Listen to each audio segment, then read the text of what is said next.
The Democratic-controlled House of Representatives just passed a bill to cap the price of insulin to $35 a month. So this is part of a promise to tackle the high price of prescription drugs.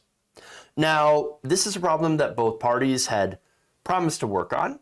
Trump even did his own attempt at lowering the price of prescription drugs, which, again, wasn't very effective. And this, I have my own criticism of this specific provision, which I don't think goes far enough. And yet, yes, it's one drug. It is only one drug. It should be all prescription drugs that should have some sort of cap on them, or allow Medicare to negotiate prescription drug prices. Hey, this is at least something that everybody can agree on, right? Be it Democrats or Republicans, I think we're all pretty angry about the greed in the pharmaceutical industry. And so, yes, we should do something about it, right? Now, the voters, while Democrats and Republican voters both agree that Congress should do something about the high price of prescription drugs, the party itself does not agree. In fact, only about 12 House Republicans voted in favor of this bill. And, of course, it appears that it will die in the Senate. Among those voting no was Representative Matt Gaetz. So Matt Gaetz basically said that if you're fat, you're the reason that insulin costs so much. And that's why we shouldn't help you at all.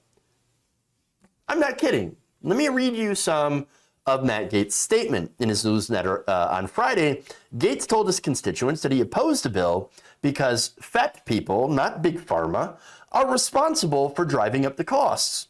He suggested that type 2 diabetes, which is often linked to obesity, could be cured if people would only work out more and lose some weight, at which point they wouldn't need the insulin anymore, and the drug costs would fall without COVID intervention. I'm sorry, without government intervention. Gaetz wrote this: while Democrat posturing of H.R. 6833 victimizes insulin payees as people with an uncontrollable disease that are being taken advantage of and need Big Brother to throw them a raft, lifestyle changes en masse would expeditiously lower demand and the subsequent prices of insulin. He said 90 to 95% of people with diabetes have type 2 diabetes, which can be prevented or delayed with healthy lifestyle changes. Note that he said delayed. Such as losing weight, eating healthy food, and being active.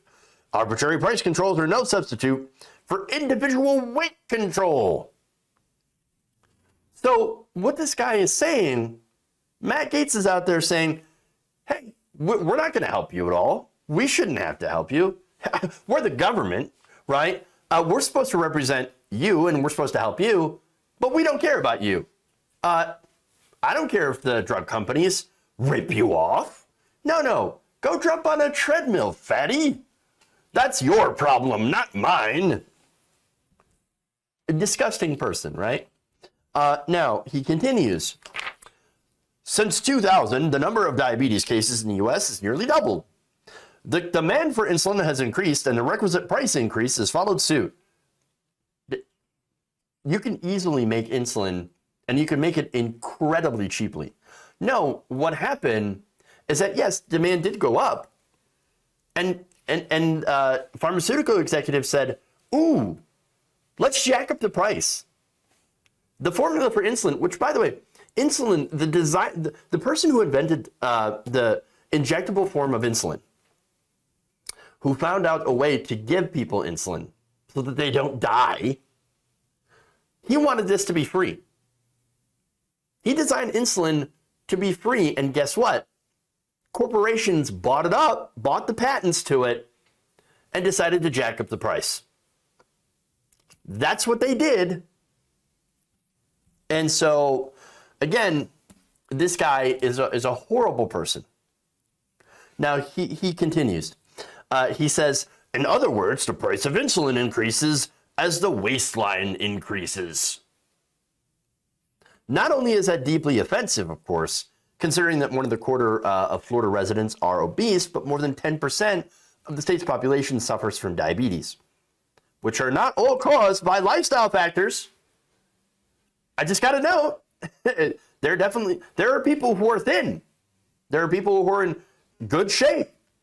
that have diabetes and have to take insulin. So he's not even accurate about any of this. But here's the thing, right? So now he basically, what this is doing is that he's trying to deflect from this so that Congress doesn't actually do anything, because that might also affect the donors, Republican donors. Now, we'll get to that situation. But here's what he wrote. Last thing. While I empathize with all Americans suffering from disease and will continue to fight Big Pharma, I voted against H.R. 680-33.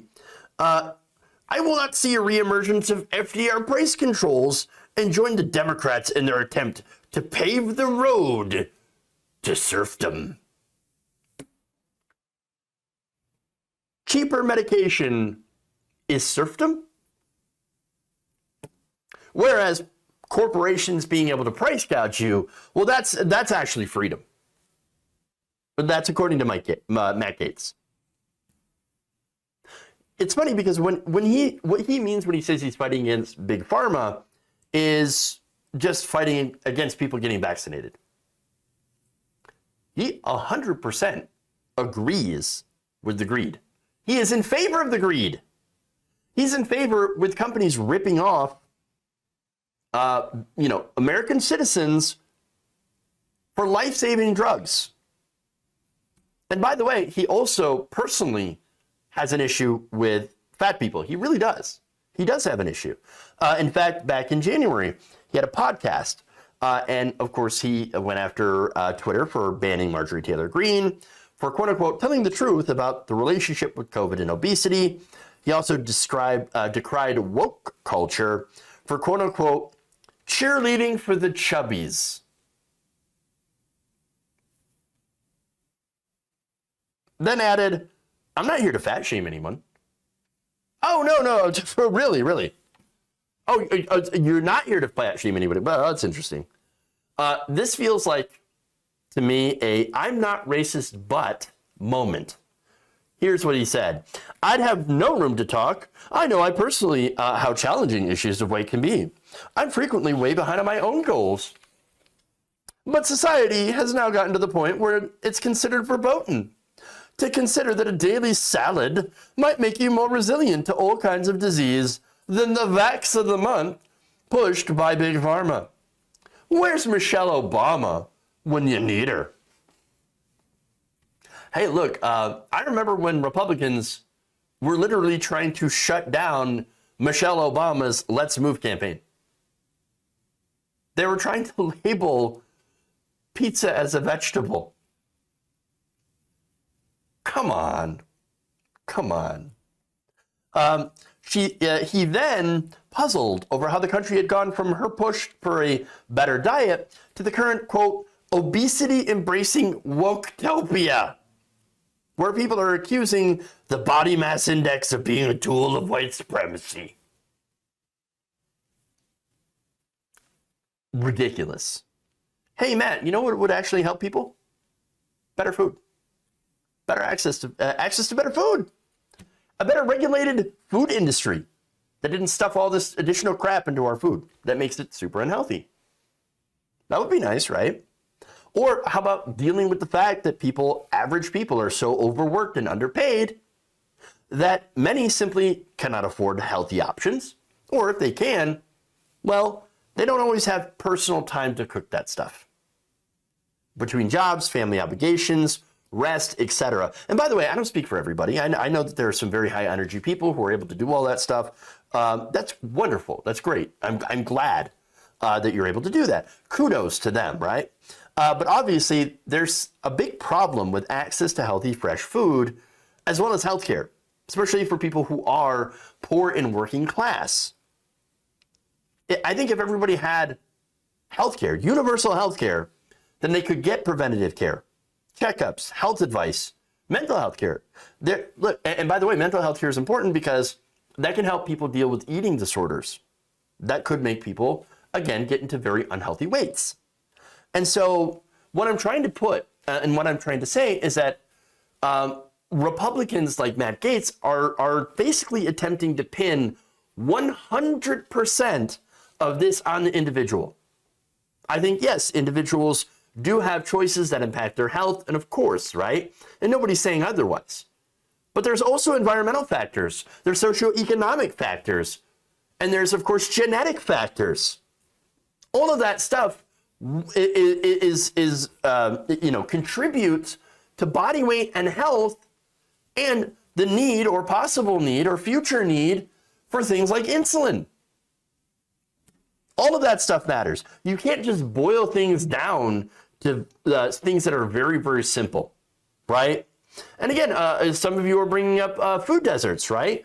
The fact that you have places in the inner city that do not have access to places where they sell fresh fruits and vegetables. And yes, that's another point. And so look, these underlying conditions, mobility issues, mental issues, socioeconomic issues, all sorts of other issues that make just exercising and eating right difficult. And by the way, even if you do that, that's not even a guarantee that you will lose a significant amount of weight and no longer have a need for insulin. And so this is a very complicated, very nuanced subject, but Gaetz is basically presenting it as, it's your fault, 100%. Okay. Again, they don't care about regular people. They don't care about working people. They care about nuance. For Matt Gaetz himself, the cruelty is kind of the point, but it's also about being pro-corporate. They're not pro-life. They're not pro-worker. They're not pro-healthcare. They're all about putting all the responsibility onto you, regardless of any of the circumstances, and even better for them if they defend corporations while doing it. Matt Gaetz, by the way, has gotten a lot of money through his career, over $200,000 in political donations from the healthcare industry, which profits, by the way, more when you have obviously have to go on prescription medications that are overly expensive because the government allows them to be overly expensive, especially comparative to where, other countries that actually do have sensible regulation and are able. Our government is not even allowed to negotiate, prices, pharmaceutical prices with the companies. They're not allowed to do that. Medicare is not allowed to do that. They passed a law protecting corporate profits.